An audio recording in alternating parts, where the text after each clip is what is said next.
কার সাহস এত সুপারিশ করে? মনে করছেন বাবার দরবারে গেছেন, বাবা আপনার সুপারিশ করে জান্নাতে নিবে নাকি? আরে বাবার খবর কি হবে ওটাই তো বাবা জানে না। কথা বলেন।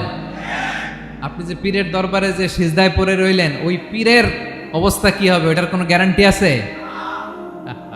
এই সহজ হিসাবটা বুঝে না।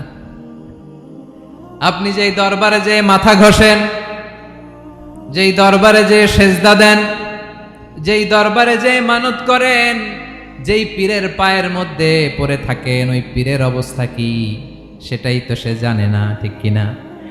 কেউ সুপারিশ করতে পারবে না। তবে হ্যাঁ, আল্লাহ যদি কাউকে দয়া করে অনুমতি দেয় তাহলে করতে পারবে, তাহলে পারবে। সেই কিয়ামতের দিনটা বড্ড ভয়ঙ্কর, কেউ সুপারিশ করার সাহস পাবে না।